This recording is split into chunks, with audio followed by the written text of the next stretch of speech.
Well, tonight we're going to talk about meta programs. I can give like kind of the high level overview. Um, to consider that we have programs that run other programs, that's kind of like, wow, there are certain kinds of programs that run whole sets of programs. Really? I mean, that's kind of where like I'm going to say the surprise factor, but the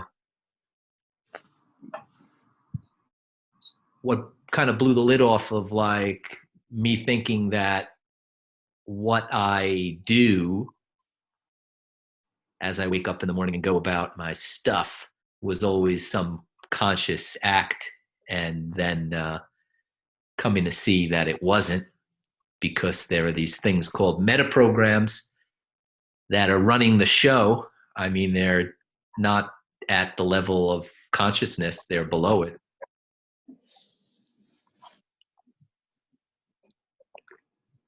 Well, let's see what the definition says here. Everybody see this on their screen? Metaprogram. This is a John C. Lilly definition from his book Programming and Metaprogramming in the Human Biocomputer. And Lilly defines a metaprogram: a set of instructions, descriptions, and means of control of sets of programs. Meta as in controlling something else. A meta program controls sets of programs. And Lilly says, and it goes on to say, out of the several hundreds of thousands of substrate programs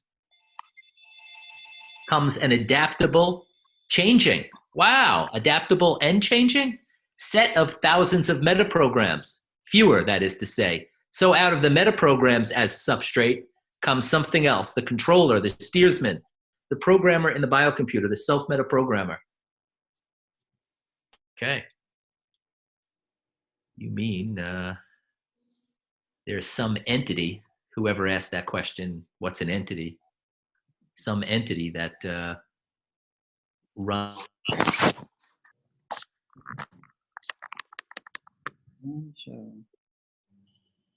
Well, so what do you think, Ralph, we care? Like, why does, is this just an academic pursuit, or No, I'm thinking like, by this? how does a meta program, like, right, yesterday we were talking about programming and stuff. Now, how does a meta program become, part of your brain? Where do you develop it? Early stages of life? Yeah, you could say it that way, but let's call it a special type of program, right? Because we know from our experience with computers that we've got special types of programs. We have some that control other sets of programs. And we know from, computers that we've got a program called an operating system that is a meta program. Why is it a meta program? Well, like for this chart, can you see this one up on the screen? Yeah. So you can think of the bottom of this upside down pyramid as a kind of meta program, which Lilly called a self-meta program. Belief. But we've been talking a lot about not just any beliefs, like the things we think are real, beliefs in things that are real.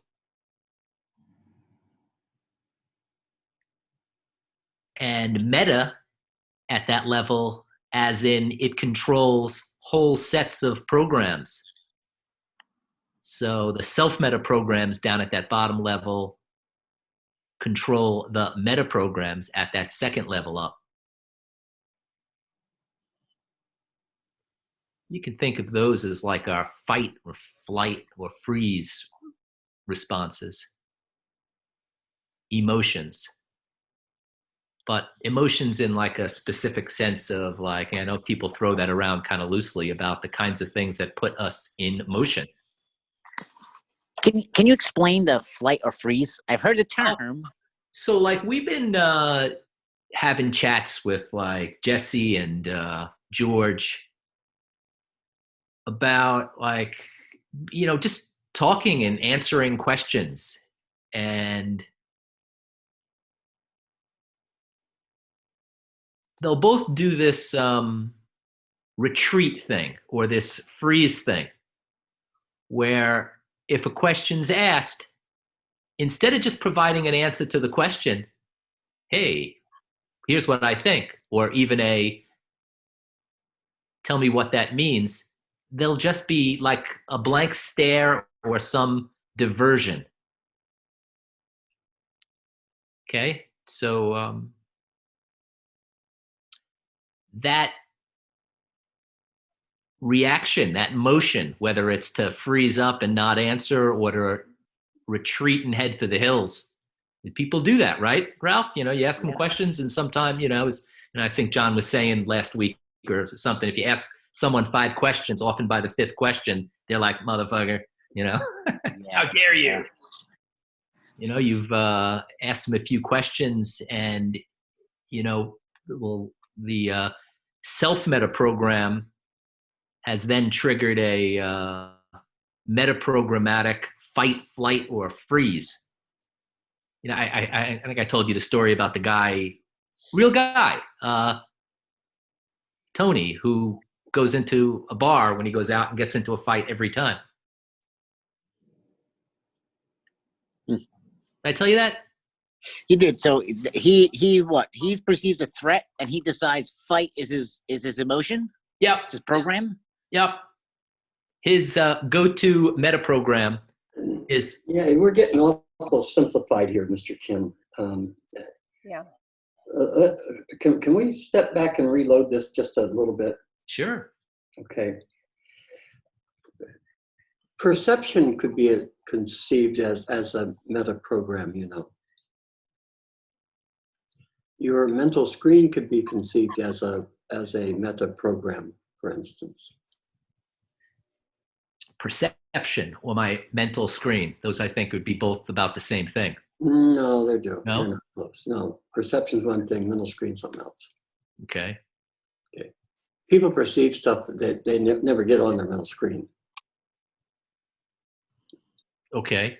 Then what's the reason why I can say that it's a meta program is that mental screen controls what it is you see.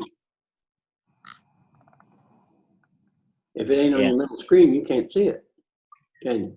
No. Right. Okay. That even puppies who pee on the floor know that.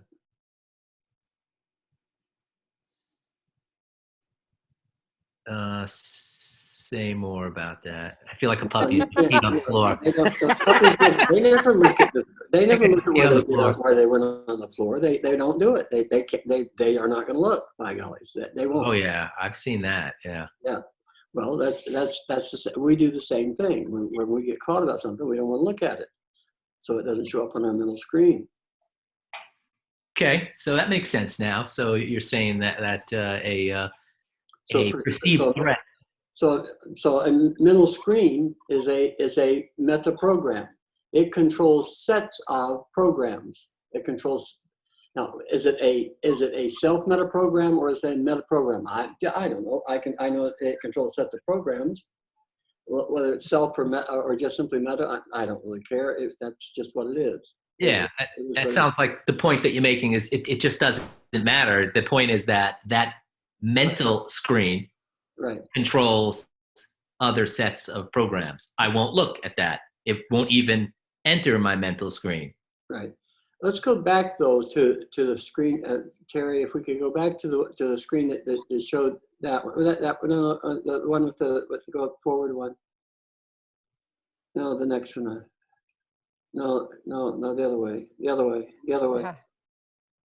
Okay. The other way. There you go. Thank you. Okay, in a computer, these are called meta programs. Word, Excel, PowerPoint, Outlook, OneNote, Publisher, Access. All of these are meta programs. Do they control sets of programs? Well, yes, they do. Directly? Yes, they do. Directly? No, they don't. For instance, Word shows up in my Messenger program, doesn't it? Yep. Okay, but so does Access, I think, yeah? And so does Outlook. And PowerPoint shows up in all kinds of, Excel shows up in every game I play, right? And so a publisher shows up in things like Huffington Post or the BBC or lots of things of that nature. Now, do they control what's there? No, they don't. Is what's there the thought? Well, not to the computer, it isn't. What's there is the thought to the observer, but not to the computer.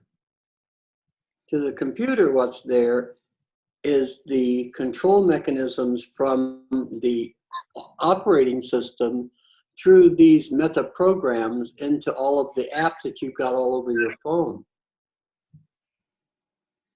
Now, what you do on those apps is the same as consciousness. All those apps is the same as, I feel so wonderful, I do. All of these kind of guys right here are saying things, all these meta programs are things like, okay, get your butt up and go take a, every morning before you take off and go, because if you get, then you won't be able to. And you get constipated or something, who knows? So do it now. What clothes do you wear? That's a meta program. What is your look? That's a meta program. What is your profession? That's a meta program. There are all manners of meta programs that we all use all the time, but they are big, huge honking affairs that control sets of programs. That's what they are. To reduce them down to saying that they're emotional sets, or even that they're fight and flee, is probably doing one a disservice. Okay.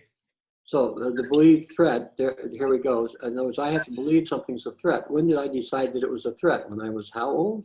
And how did I know? Really? Well, sure, it's a threat then, no doubt. I don't like loud noises. So that's a threat if I hear a loud noise now. Okay, don't yell at me. I don't like loud noises. Yeah, don't yell at me. I don't like that. Okay, so there's a meta program to move away from the threat. I'm gonna run away from it. I'm gonna say, oh, I don't like it. You're making me mad. Mm-hmm. That's not really true. I can't do that. But okay, we'll give you the point. You're mad.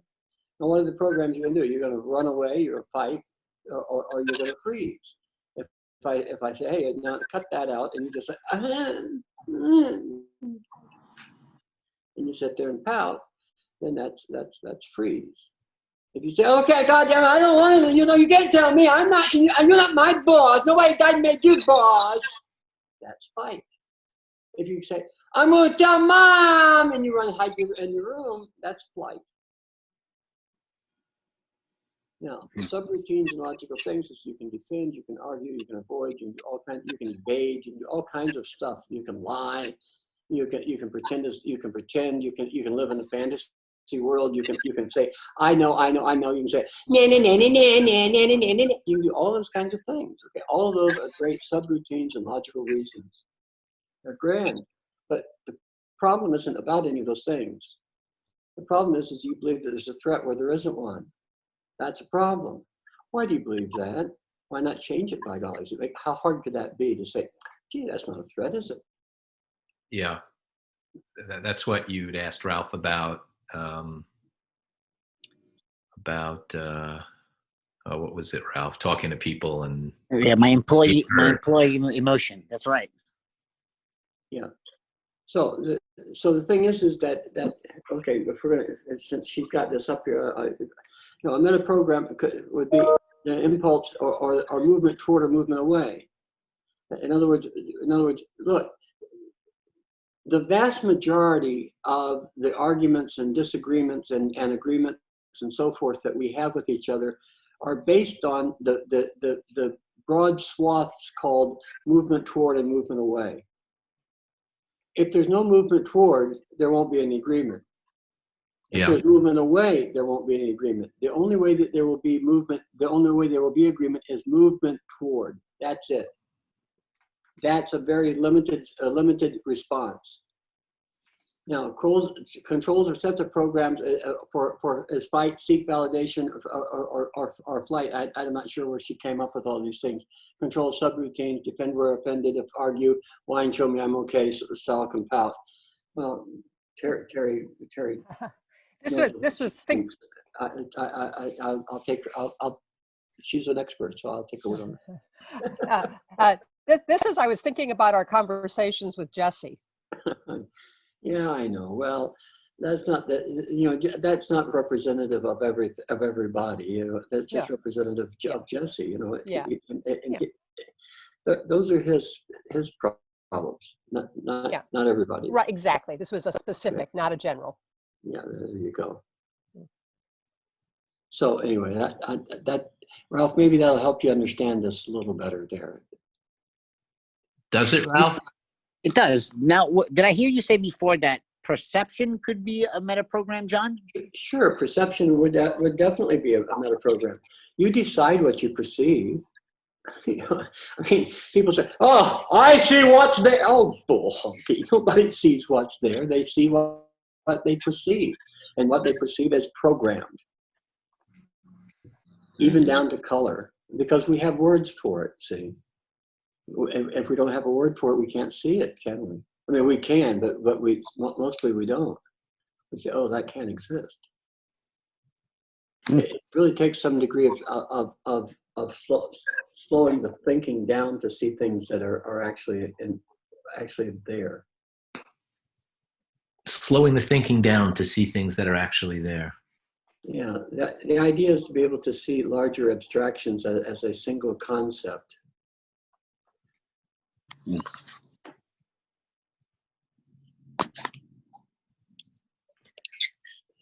other words, why would I want to be thinking about the minutia of why I'm arguing,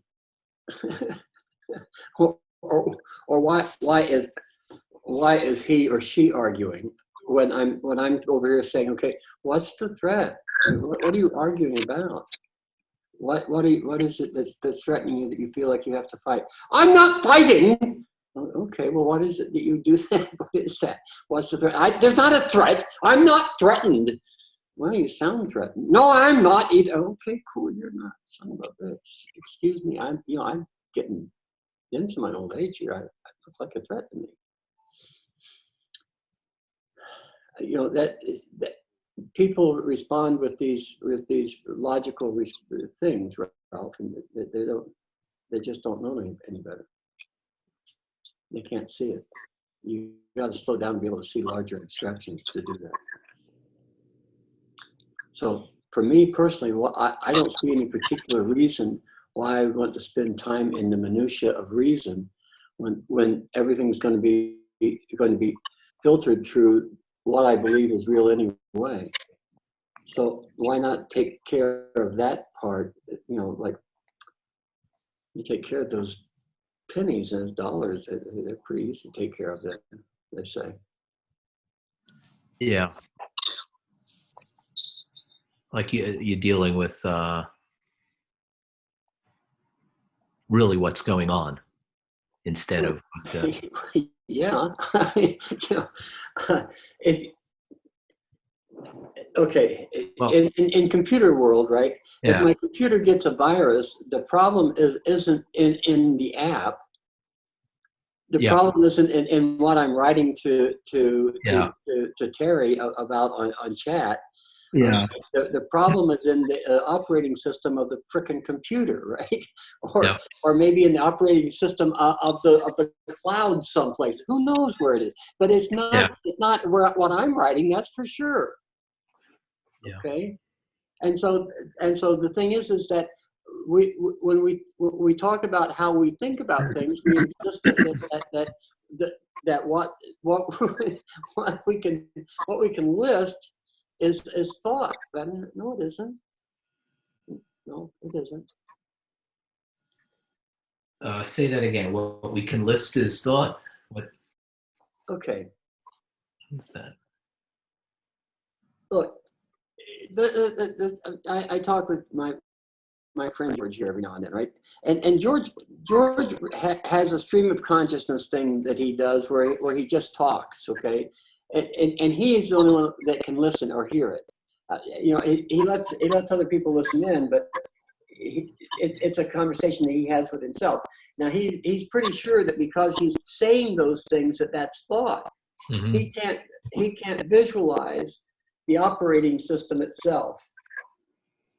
Okay, he can't even visualize that there are meta programs like perception, for Mm-hmm. instance.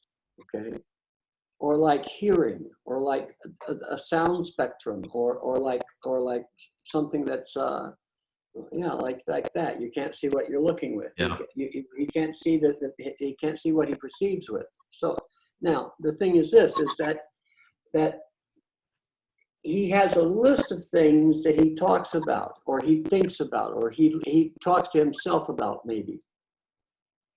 Those things are not thought. What's thought is, why did he react that way to that person saying, "Good morning, George," or even, "Hey, George," or even "George," or even "George," or even "George," or even "George." Why did he react that way? That's meta. Yeah, because every one of those are well, they're keys into a entity type of response. Well, let's see if I can maybe get this to where, for me at least, it's a practical consideration. Okay. As to It is why. to me. I don't know how Yeah, practically everybody is, but okay. yeah, I understand that. So, well, you could, I could run a business, or I do run a business. Could churn through customers, let's say, and maybe you churn through employees. Cool. And maybe your ways to look at that are very maybe George-like or limited, and say, I've churned through a customer, I've churned through an employee, better go get another one. Yeah. Go get another one, go get another one. Or it's almost like the window's down in my car, it's raining, I'm getting wet, and my reaction is, got to change my shirt. Up, change it again, change it again, change it again, No, change it I again. got to get a new car. Got to get a new car. So there is a meta consideration to what goes on in, everything. Wouldn't you say? Sherlock. Pretty much, yeah. And I think what you're saying is that, why not pay attention to the meta contributing factors for why this shit's going on in front of you? How hard can it be? I mean, whack, whack, whack. My head hurts. I don't know why. Yeah, who put that wall there? Motherfucker put that wall there. Who put it there? Who put it there? Who put it there? Yeah.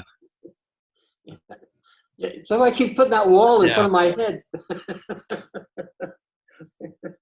Yeah, that one.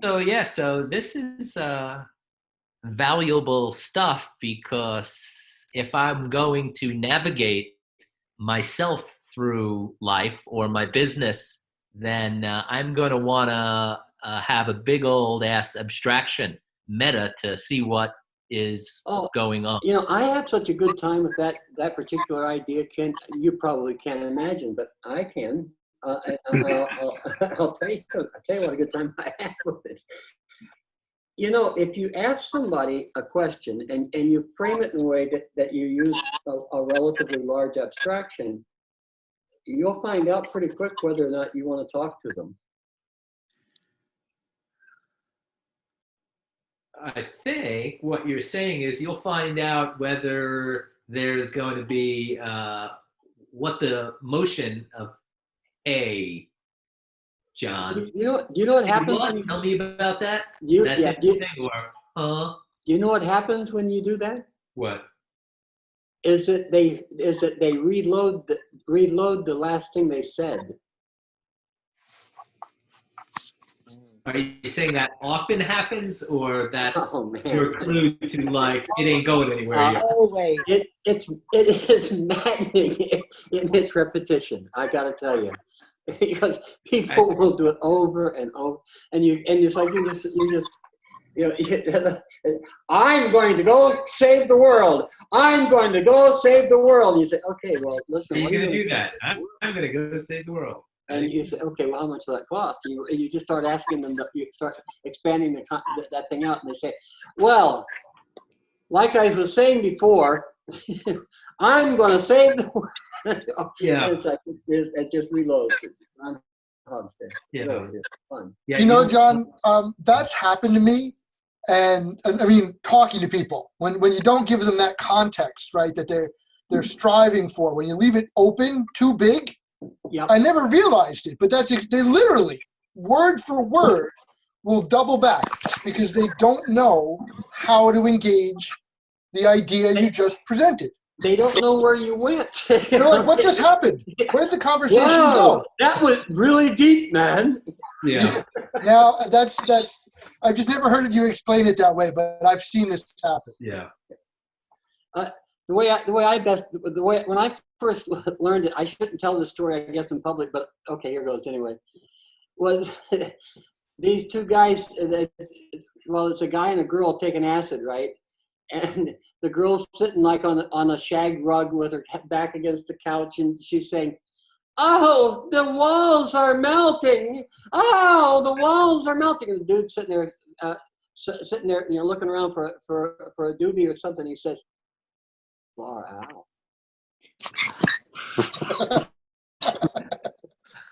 just, yeah, okay. It's perception. That's it. Yeah. How big is that? How big is your abstraction?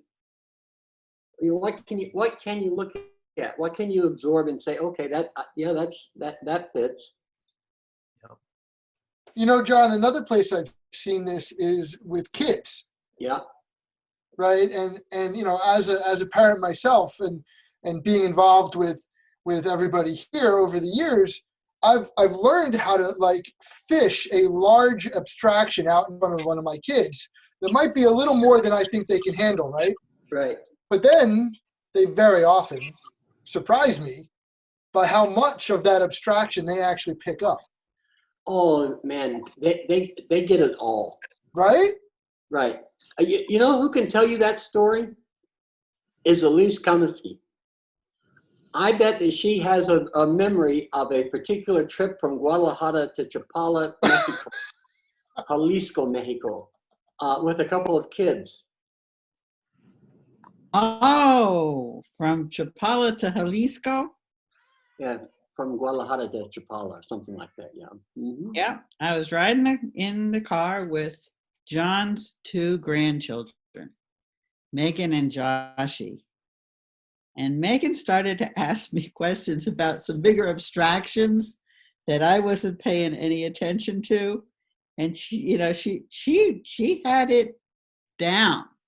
She could do chapter and verse. She knew just where to go, just what to ask, and pretty much took me apart. She did an excellent job. She understood. She had heard it. She'd seen it in action and adopted it as her own completely. And that's why, you know, John can point at that. This is the very thing, and I can pull up from my memory. Yeah, I sure do know when that happened. She did a real good job, and she was a good help to me so that I could see where I was being a fool. And How old was she then? Pardon? How old was she then? I think at that time she was around maybe 6 or 7, maybe 7. Yeah. No, Yeah. she was a little older than that. She must have been 9 or 10, maybe. It could be. Could be. It's still, I don't know. I wasn't paying attention how old she was, but I was paying attention how completely she understood the concept. She had it. okay. Cool. So what do you think about using big or bigger abstractions at least to get on in life? It's very useful. I mean, it it sounds like it's more complicated, but it's not, because it streamlines things. You don't have to get all caught up in the gunk or the minutia or the extra little filigrees that run off of a thought. You can stay on that highway of the bigger abstraction, and it really helps. Yeah. I know in the past you would get like bogged down with minutia such as oh, my papers and keeping up with things, and how am I going to, instead of hey, Elise, how come you have a stack of papers over there? Why aren't you even dealing with that in the first place? That's That about because I've been dealing with it more since I've been home, and I keep seeing the papers, and I keep, I'm whittling that pile down, which makes sense, because who needs all of that around, all of that extra of anything? yeah, that minutia is pretty cluttering. Indeed. I think that like the way, one way to think about what we're talking about here is that having use of these larger abstractions allows you to see more of what's going on, almost like you're working your way up a mountain and you can survey the territory and say, okay, I can see what's going on. There's a hill up there that flows into the lake, and that's why it keeps getting dammed up over there in that place, instead of if you're always just downstream and help. As long as we remember that the map is not the thing, we're fine. Yeah. And that's one of the things that we get caught in here, I think, is that people start using words like metaprogram and program and self-metaprogram. And so they say, I understand the word. Yeah. And they don't understand the thing that the word represents. And that's really quite confusing for them, I think. Yeah, I For think other that's people right as too. well. I think that Terry's laid out a pretty good example in the past about being bogged down by thinking that the word is the thing.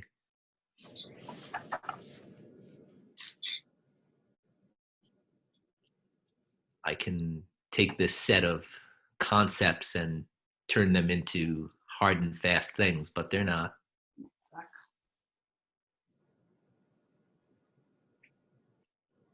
Looks like John's either doing his best Frozen Man interpretation or his internet's down again.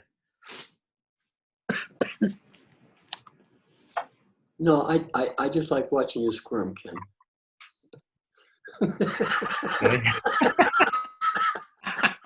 Well, thanks. Yeah. Speaking Last of night, better programs. yeah. Yeah. I went to bed last night at 2:33 in the morning, and Maria must have been hiding for 20 minutes until I passed her in the dark, just so she can get the thrill of jumping out and saying, "Ah!" I screamed like a little girl for about a half hour. Like, why did you do that? I was just watching a scary movie. She's like, I know. I live for that pleasure.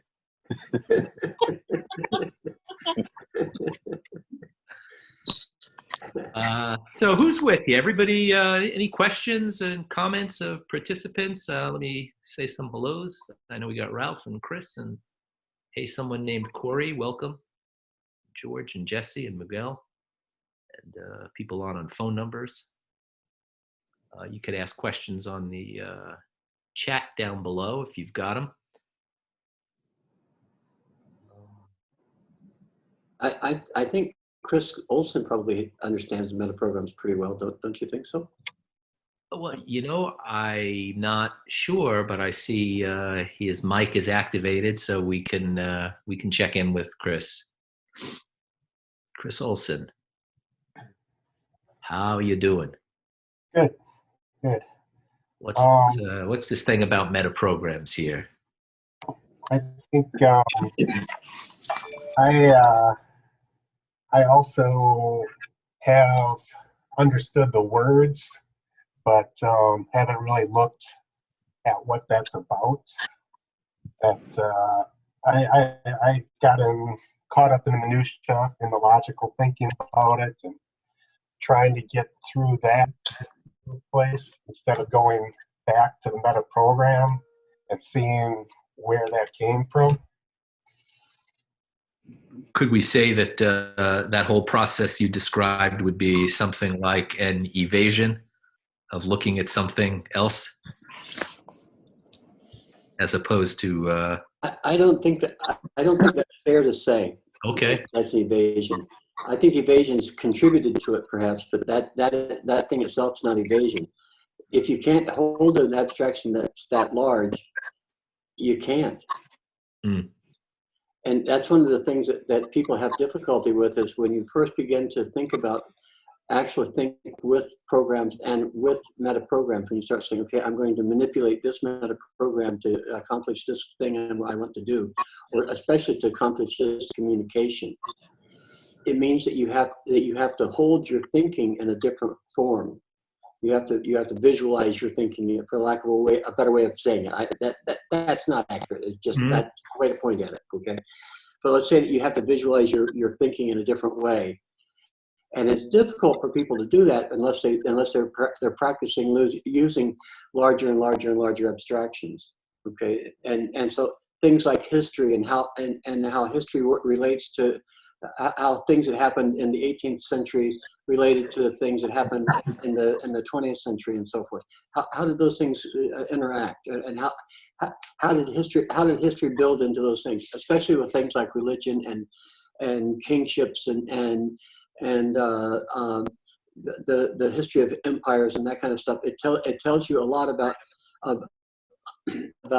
how large abstractions are held and how they're well, it makes you think about them that way. That's it. You just follow the story, and the more of that you do, then the larger abstraction you can use in your own mind, and the larger abstraction you use in your mind, then it's easier for you to be able to visualize concepts like, okay, I'm going to use a meta program to communicate.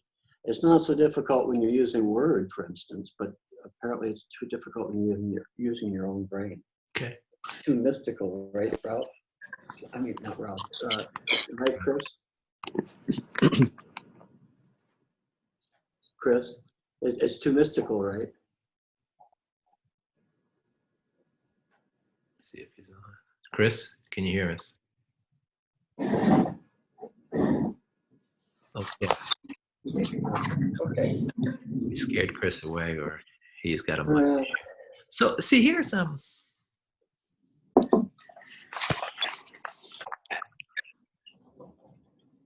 this consideration or practice or use of larger abstractions seems to tie into or how we define knowledge. Let me explain. Because I mean, I had a guy that worked for me, a young guy who first day he walked in, he came in with a armful of philosophy books. Terrence, he was well read. I think he even read maybe some of the history that you refer to. Yeah, but I don't know that in and of itself. But he didn't follow the story or the relationships.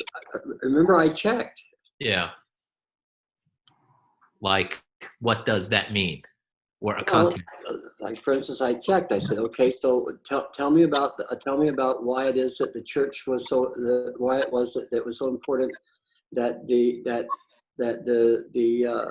Council of Nicaea, why was that important to Constantine, who was the emperor of Rome at the time? He didn't know. Mm-hmm. If you don't know that, then how are you going to understand the power grabs or the next 10 centuries of European history? Yep. Yep, makes sense. Oh, we've got a question. Oh, go ahead. Question asker. Who's that? Jenny or Terry? Gary, either one.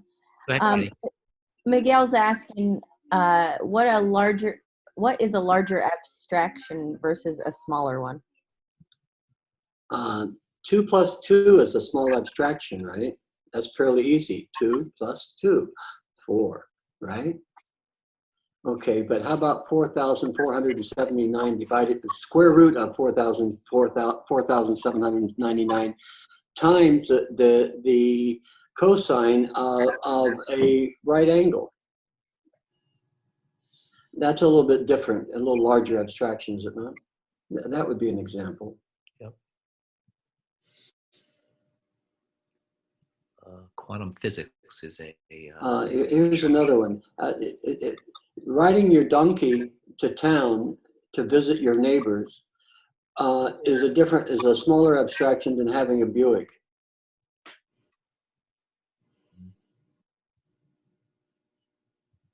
yeah. Or even a Subaru. Yeah. Operating a solo business is a smaller abstraction than owning a chain of restaurants.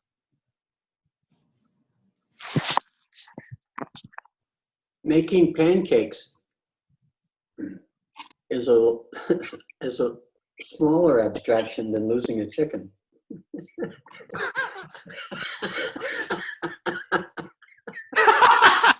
I don't think so. Backstory is George has done both. George is experimenting with larger abstractions, although I don't know that it in the most dress to impress kind of way. We have another question here, but Chris, yeah. Can you give an abstraction for substance? Chris, you're Yeah, I asking can give you lots of substantive abstractions. Can you deal with any of them? Come on, let's you want to talk about abstractions? Sure. And substance? Sure, let's do that. Let me see. Is your I have to make money abstraction, is that substantive really for you, Chris? The way that you go at it, I mean. Yeah, it has been. Is it really now? That's what you're looking for, is more money, right?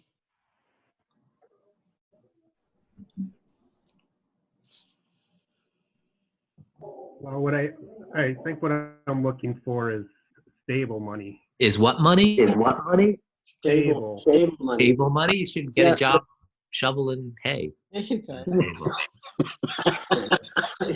Kidding me, it's funny. So then what is stable money? How about health care work? That's a good time for that. Everyone needs it. That's stable. If you're a nurse, yeah, you can pretty much write your own ticket. That's now. what I'm saying. I mean, New York needs you. Come on over. Yeah. So keep going, Chris. I guess what I mean by Okay, stable you can money. stop. Actually, you can stop there, because see, anybody with any substance would not have used money as an abstraction here. Yeah. For substance. Yeah. For substance, right? Because it's not substantive. It's really quite imaginary, even though we treat it as real. We don't treat it as a fantasy, but dude, money's an idea. Yeah.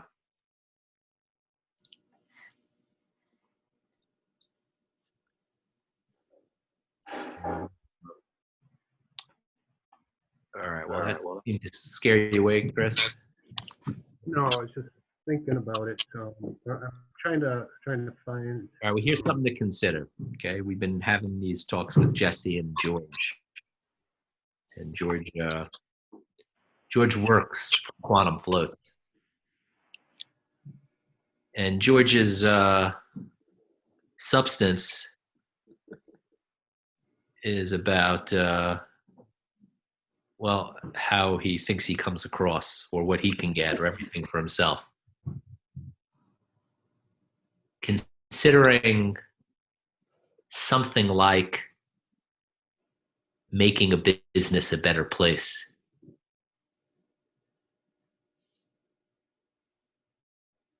Adding to someone else's life so that it eases the stress from them so they can do what they need to do. Those are not abstractions that he has heretofore considered. Corey, I'll tell you what, dude, you're right. You can't live without money unless you do. But it's possible to live without it. It isn't fun to live without it, but it's possible. That's not the idea. The idea is that money is an idea, and that's something you got to deal with. You can deal with it differently if you want to. You can say that it's a necessity. You can call it George. You can call it Ralph. You can call it Henry. You can call it anything you freaking want. I don't care. But the fact of the matter is that money represents an energy flow of value from value received for value given. That's what it's for, and it's a marker for that energy, that the quality of energy that's transmitted. It's just a marker. It's an idea, an idea. It's a mental marker. This quality of service has this value. Who sets the value? The guy who pays for it. That's it. That's the name of the game. In a business, what you do to make sure that the money flows and is stable for Chris Olson's benefit is that you innovate and market constantly, because that's the only thing a business can do, and therefore that's the only thing that a individual can do. Now, what can you market? Only that which you understand. You can't market something you don't understand. And so if you're marketing a con, Chris, you probably will do very well. If you're marketing something of substance, I don't think that looking for the money is going to mark that substance nearly as much as you might hope. But you can think about it any way you wish. I'm not trying to convince you, okay? Yeah. I encounter this concept of this thought a lot in the interviewing process for both my law firm and from my float center.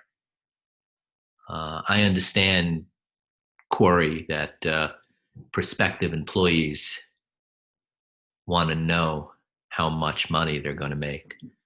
But I also understand when they walk in and sit down and ask me that question off the bat, especially if it's in response to why they're here, or what are they looking for here, or what are they looking to do, that I have a pretty good indication of where that person is in terms of substance. And I don't say that in even in terms of they're a good or a rotten person.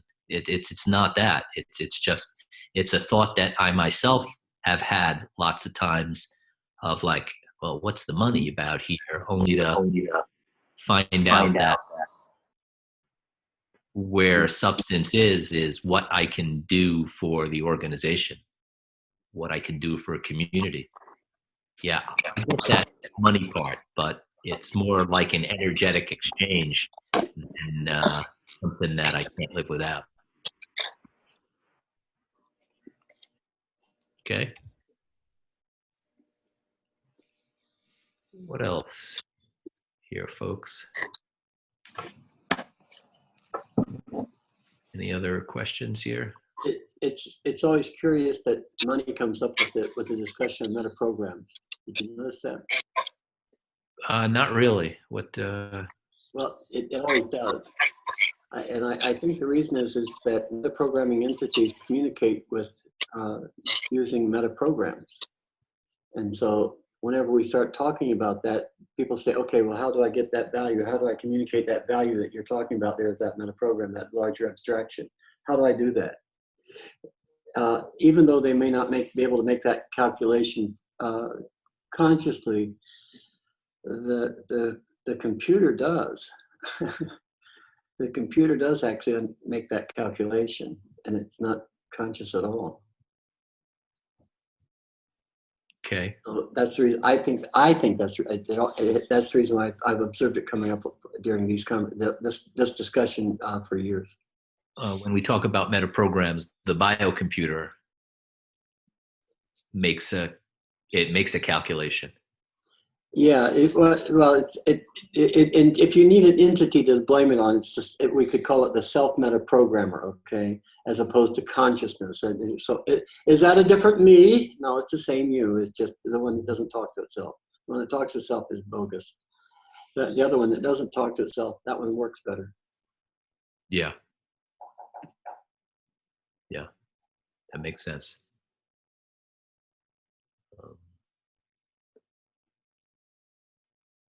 So, well, my takeaway from this discussion has a lot to do with kind of surveying the landscape and being able to pay attention to what I do and what other people do. It's especially being driven by wanting to do something of substance, and so having a larger abstraction would be important to that endeavor, I think.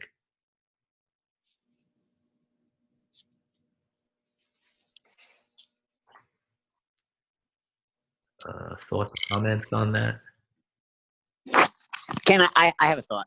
Go ahead, Rob. Because I got to say, on that money aspect, when I first started listening, that was my first, my antenna went up. If you have money, more money you have, easier it is to think, basically, was what, my head was getting at. Say that again. Say that again. The more they have, the what? The easier it is to think. But it's not true. Now that more of this is unfolding, I'm finding out that you're 100% right. Money has nothing to do with the way you think. It's just a value. It's like what John said. It's a marker. It's just it's the way you think could dictate how much you make, but that's not that's not the money's not the source of it. No. Yeah, I agree. Yeah, I had heard early in life that saying remuneration, which compensation is directly related to contribution to humanity. It's like, what does that mean? How much am I going to get paid here? Yeah, thanks very much. Yeah, now what's my salary and when am I going to,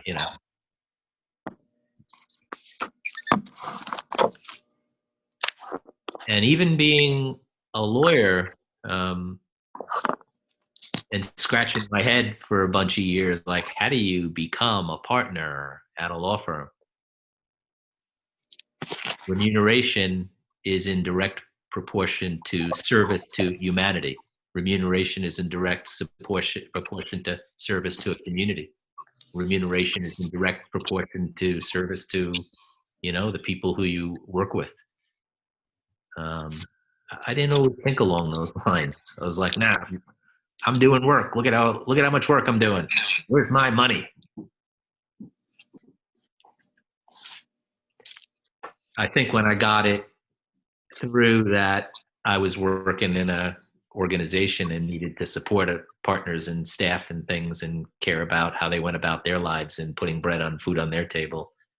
It became more clear to me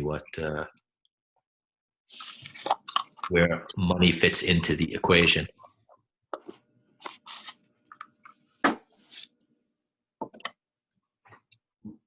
What do you think, Rick? I think, like, you know what? On a real low level, somebody comes in for a job. If they ask for money, the first thing, look, it's like, they're not really right for the job. And I could say that not just me, probably everybody thinks that way, Like, that's the first thing you're going to come in for an interview. So you're right. If money is, if that's what your substance is, that's weak to follow. When we're talking about logic, Yep. I'm with on that. It's a pretty good indicator of substance.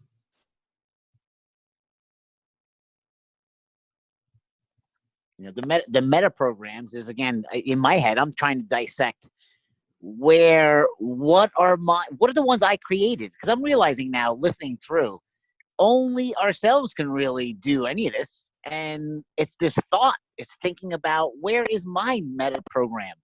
What other programs are they running? Okay, what you can do is you can start with the early ones, because once you start there, that's right. Reason why we suggest people do a rewrite round is that we say, okay, just pick one of these things and look at how it's interconnected. And you have to go through all the steps so you can do that, so you can really see it. when you go through all the steps and you iron that out and look at it, and if you're actually serious with yourself about the steps that you're going through, what you're rewriting, what you say, okay, now that's how I've always done it. I'm not going to do it that way now. I've got to change it if I'm going to go in this other direction. Then what happens is that once you see that one time, boy, you start using them everywhere, and you start adjusting them so that they do more what you want them to do. Yeah, I think you said something important there too, John. You have to be a big boy with the steps. You really got to face things that you can't lie to yourself. I mean, they're lying to yourself is a fool's errand. I mean, why in the name of God would anybody lie to themselves? What are you really kidding you? I've kidded myself. No, you haven't. And I think in some of these guys' situation, I think that's what they're doing to themselves. The two guys that you got in the patio, some of it, arrogance, I think it comes from just like lying to yourself a little bit. If it wouldn't take so long to answer, we could ask them. Yeah.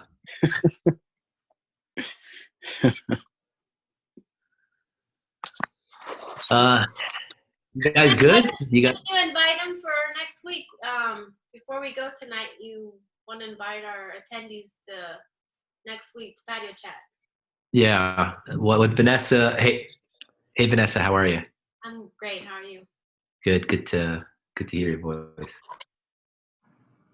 Everything going good? Everything's going wonderful. Cool. Today's Thursday. I gotta look at my calendar these days and I know. check. But it is Thursday, and we'll keep going along this trajectory through the end of this week, Saturday's episode, and then on Monday we'll take a dive into the Office of Shaman. What we're going to be doing is building abstractions.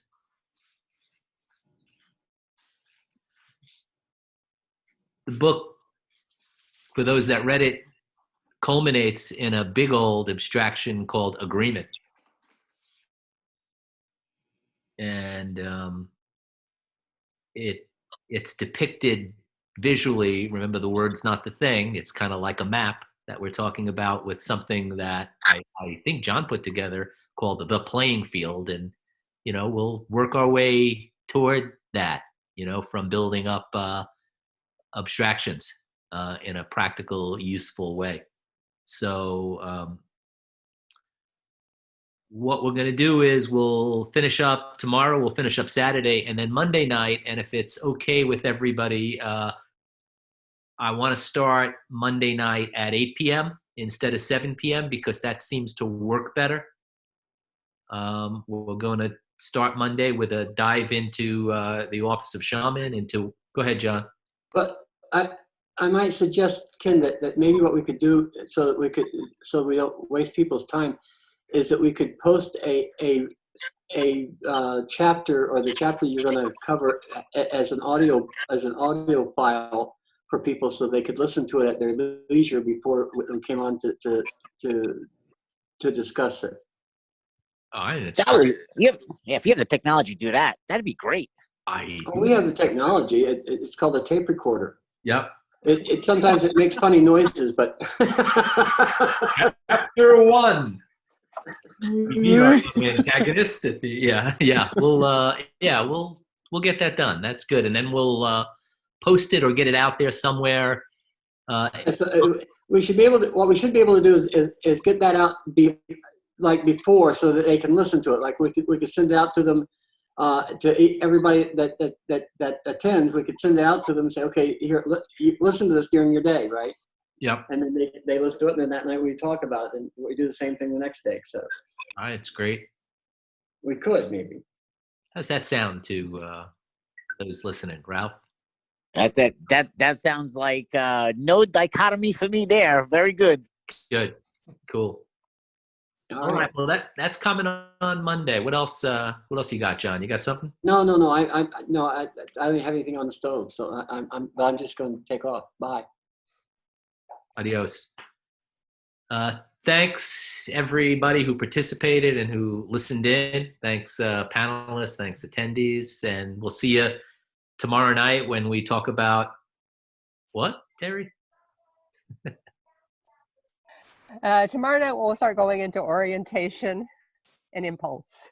Okay. No, orientation and assimilation, elimination.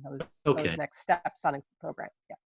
Yep. So for those that want a bigger picture approach, we've been going through some foundations for programming, or some foundations that are important to know for just thinking better, and then into our kind of programming series, breaking down these steps that are on the screen. And starting Monday, we're going to go dive into the Office of Shaman.